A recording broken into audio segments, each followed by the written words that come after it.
Hello again, everyone. Today I am here to show you some handmade books that I have made over the last, well, really year, but mostly in the last few months. And I've made so many of them that I thought I would just show you, what I've been doing with that. So you may be wondering, why do you have a toolbox on your table? Well, this I am using to store my smaller books because the majority of these are pretty small. And the majority of these are also pretty simple structures. So this is basically a whole little thing of books. So I'm going to take these out and I'm going to go through them fairly quickly, each one. And most of these were done in a couple of classes. So one was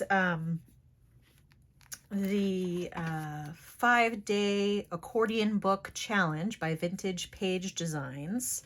And I think her name's Allie Manning. She runs that site and she offers classes occasionally. And I think there's also a club where you can sign up for various classes. Oh my goodness, I do have a lot. But they all fit really well in this little, it's like one of those Japanese toolboxes that you're able to get from, I think I might have gotten this from Yuseka, maybe. I'm sorry, it's kind of loud. Okay, so let's see. I'm gonna actually go for the ones that I've made in fodder school first. And some of these were made in classes or bonus lessons, and some of them were just sort of me riffing off of that after the fact. So let me see what else. Okay, so this is also a fodder school one, and so is this. So the others that I'm going to show you, oh wait, and this is probably influenced by fodder school as well. But I forgot one last one, like the biggest one here. And then, yeah, let's see, 1, 2, 3, 4.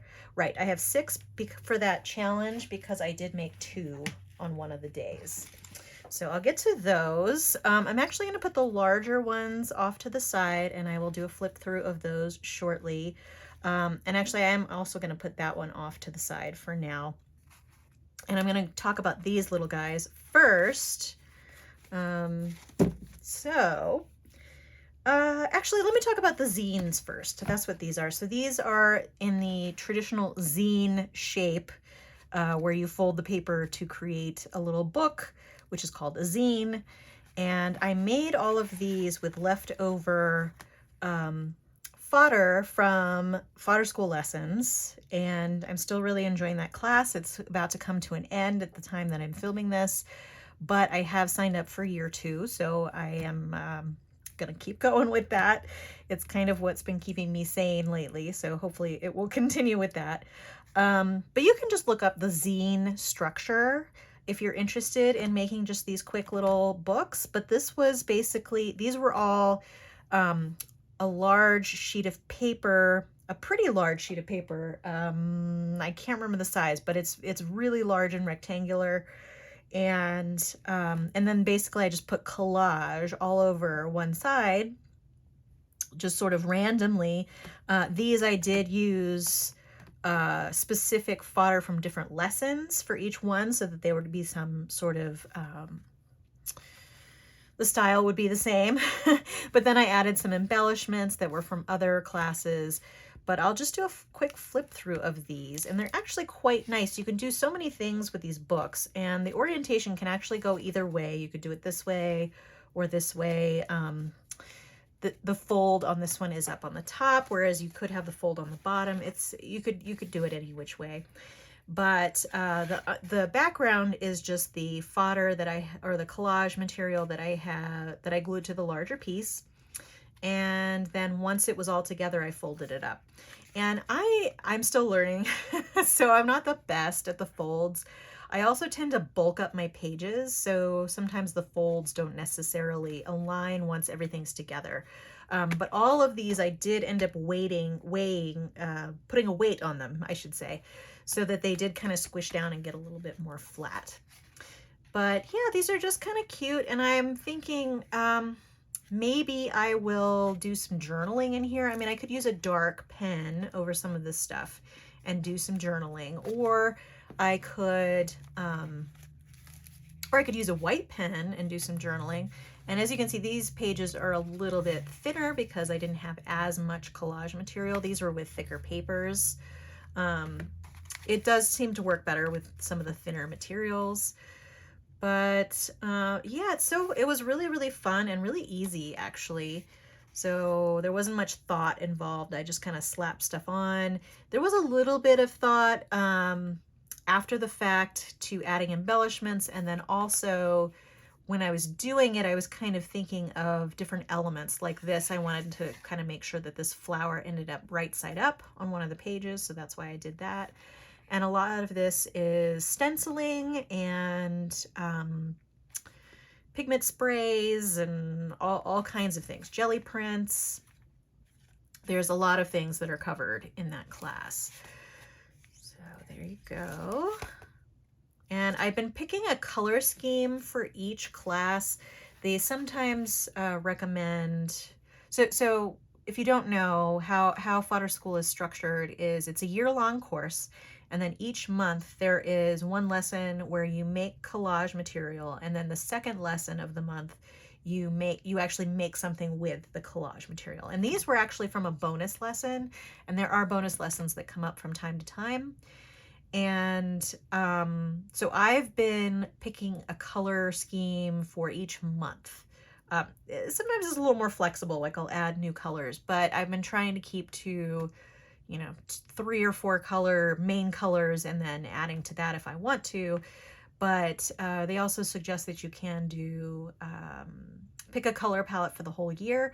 I love all color, so to me that was just not really feasible to pick one color scheme for the entire thing. And as you can see, all of these things are pretty colorful. I am an equal opportunity color user, so I definitely use pretty much all the colors that I have. This one was a little bit more muted, but that was more about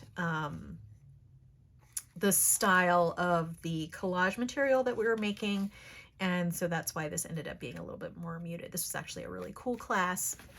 And I'm not going to tell you how I made these because there are some proprietary things in these classes, but if you're interested in, first off, if you're interested in Fodder School, I'll put a link below. You can still register for Fodder School 1, and I think you'll have access to that for quite some time. Supposedly lifetime access, however long a lifetime is. And then, what was I going to say? Oh, or you could just Google the basic structures. So like these were zines. So you could just look up the zine structure, and I'm sure there's instructions out there on the web on how to make a zine. And then the majority of these are accordion books, which there is a lot of information online about accordion books as well. That's what this one is, which I'm going to show you next. And I know I've shown you some of these little creatures and birds that I made. These were made as part of a lesson. I kind of went my own direction with it and made all these little assemblages with vintage photos or vintage illustrations of animals and birds. And then I just kind of went crazy with it and made a ton of them. So because I have so many, I decided to put them on a lot of different things. So like here, this is on the book. This is not glued down, so I have this ribbon around that goes around it and is the closure. So I kind of like that. And this book was actually made in the Fodder Challenge, which if you register for Fodder School 2, I think is included. So you would get those additional lessons. They were really fun. I'd say it was about 50-50 classes that I did and that I didn't do, and I might go back to the others at some point, but there was a lot of really interesting methods, and it's from not all, some of the instructors that will be teaching Fodder School in 2022/3, because I guess it will go over years, because I think it'll start in October. But anyway, so this is a little accordion book, which is really kind of cute. It's an accordion book with pockets, and then it has a hard cover that I made on the front and back. And again, just covered with collage material. And then this has kind of a clever structure where there is this, I don't know what it's called. It's like a little fold here, and you could attach a book here. You could make this a little notepad or something like that by attaching pages. Here, I haven't done that. I may do it at some point, but it also holds all of these little cards, I mean, or something of a similar size, but these are all cards that I made at another lesson in fodder school. And these were fun. I think these were just artist trading cards, and then we traded cards with different people. So that was kind of nice to, you know, reach out to people and get to see their work in return after you sent yours off, etc. But this little book was just a perfect place to keep these. These are ones that I made that are in here, because I did want to keep some of the ones that I made, and those are the ones I kept. And then the main sheet that I used here was actually just a really big black acrylic mark on a white paper with a little bit of gold. And it was just on a large piece of paper, and I thought, well, I'll use that for this. And I don't even think it was the same size as the size paper that they used. I've really learned how to adapt different paper sizes. And let's see, so let's do the other accordion book that was made in one of the fodder school classes. Again, I'm not going to go into any details on how it was made, but the basic structure is an accordion book structure. And this is just kind of a plain Jane accordion book in that it's just accordion style. There's no special style to it. And this has a hard cover and a hard back that's attached. And then you know, of course, obviously it made the cover, made the back cover, and then made all of the materials that went into the inside. So what I really kind of like about this book, and this little guy, I was going to put something on here, sort of like a phrase or something, but I haven't done that yet. The original design by the instructor was all dress forms and shapes, and I went with a different shape. I did suns and clouds and rainbows. But she did all dresses, which was really cool because it's kind of like playing with paper dolls, which I didn't do that, but it looked like lots of fun to do that as well. And some people had some really interesting takes on it. But what I kind of like about this book is because there's a whole other side back here. I just did both sides. And if you keep going in the book, it's kind of like a never-ending book, because here you've reached the end of this side, and then you turn it over and you start going onto the other side. So I thought that was kind of fun. And again, I'm not sure if I just want this to be decorative or if I will do a little bit of journaling in it. I just haven't decided yet, so that's why it's been sitting there unused for any other purpose other than decorative at this point. And then this is one of the first books. This is actually, I think, the first book ever that I have made. Is it? It might be. And this was part of a fodder school lesson as well. And this is called a little Gatefold journal. So again, we made all the papers that went into this. And then there is a little cover. These were made with a hard backing. And then inside, you have some pages that go from both sides, which are nice. And this is definitely ripe for doing some more journaling in. I just haven't done it yet. But that's really fun. And then there's a little pocket in the back. There's a couple pockets on the side. Just a really fun journal structure. And then I just put some yarn on to close it. Okay, so that's all the fodder school books. And again, there were only 2 main lessons last year that did books, which was these 2. And the others were either bonus lessons or the fodder school challenge. So those weren't part of the main class. And then I'm going to bring out this little stack, which are books that were kind of inspired by fodder school. So these here with this little house shape, I made these with a stencil from Megan Whistler Quinlan. I think that's her name. I'll put a link to her Etsy shop down below where she has a bunch of cool stencils.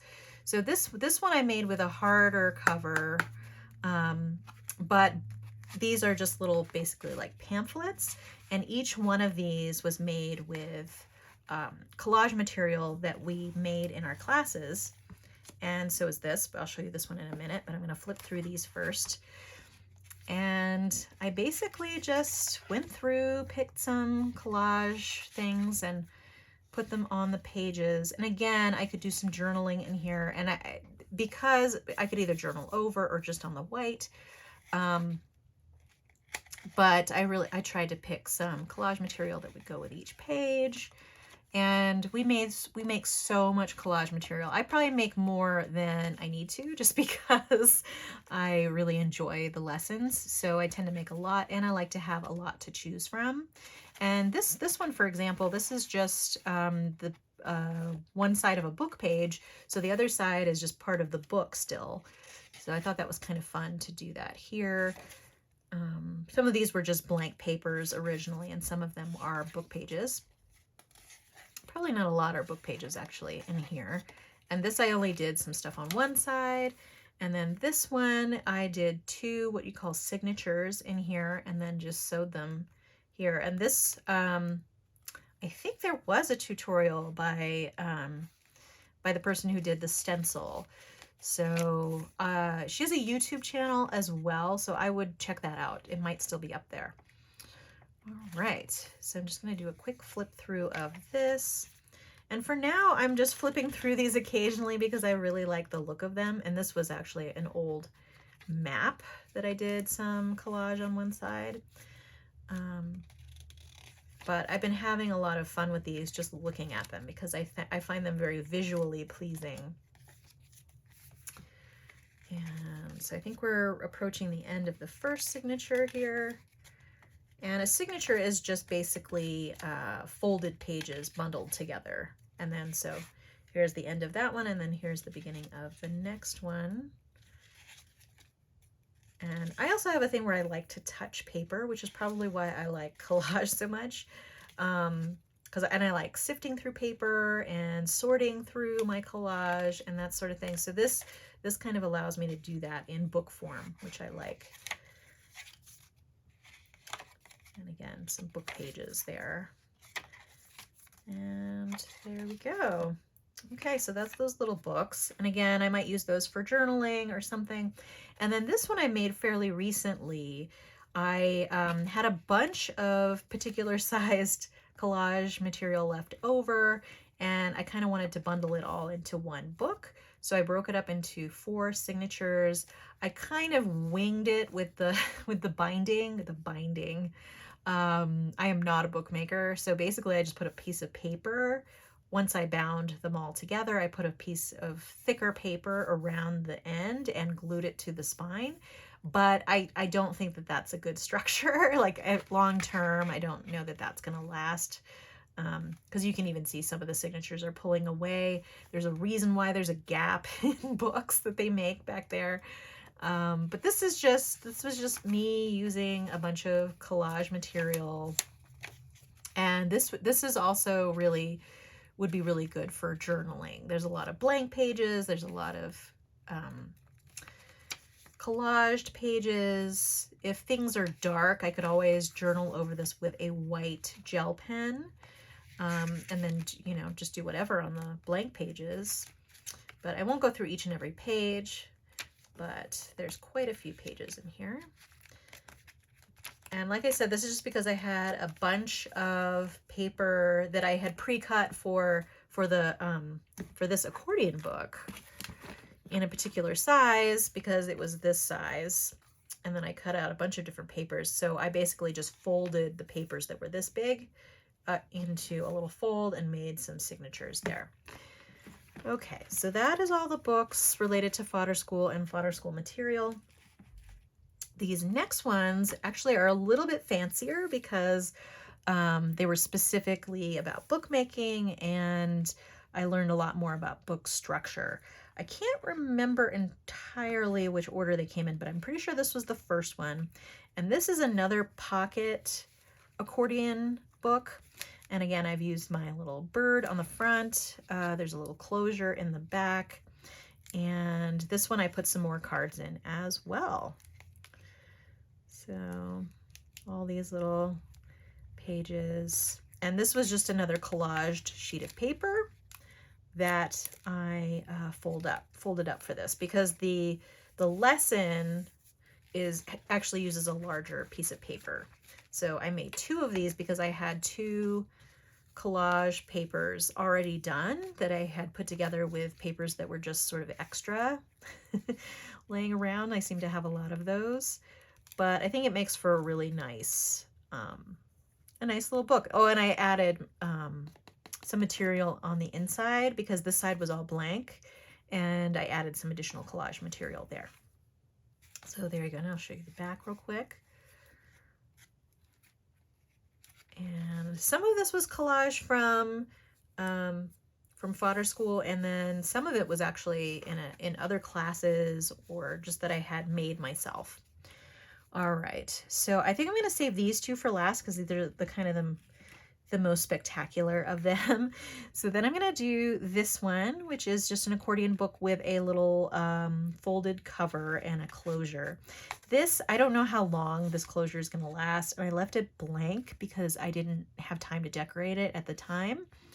But the actual book itself, so you can go through 2 sides. So this is just some watercolor doodling here on the inside, and then there's a brighter color scheme on the inside. And this is certainly something I could use to journal in. And we'll see if that clasp lasts. Because if I actually use it as a book more often, it probably would break. All right, and then I'm going to show this one, which is a really sweet little book. This actually had things that you sewed on, and then it made this little closure here. And this is just with watercolor. And then this little book we made, which has it has basically 2 layers. So there's a smaller layer on the inside and then a bigger layer on the outside, and then you sew them together. And I actually went one step further and decided to store little cards in here because there is a little space there, and I thought that was kind of nice. So here is the front page. I went with a pink scheme on the smaller one and a blue scheme on the bigger one, and then in the back I went all blue. So there you go. But that one was fun, and it's really nice to learn about all of these structures.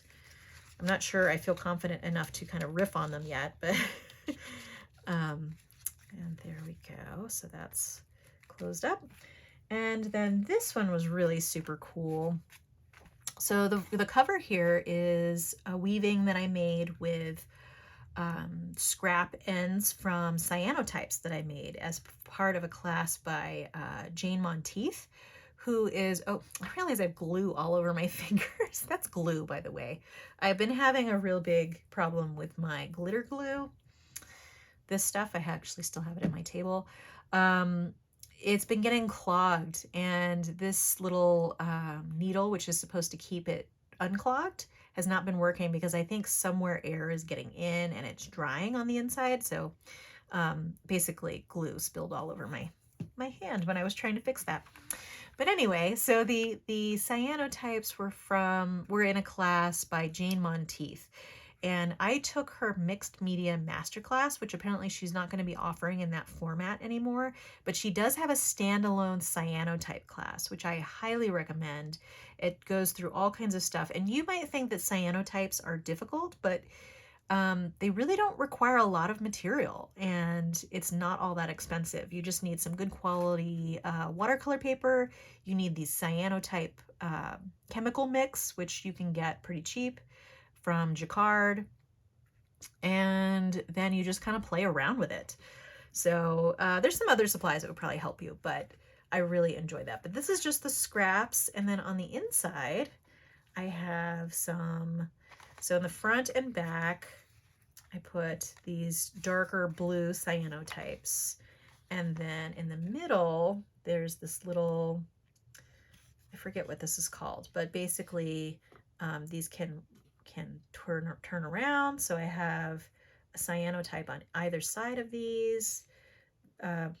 These are ones that I modified with chemicals after the fact, and then this I embellished with some gold. I think pretty much all of these are modified.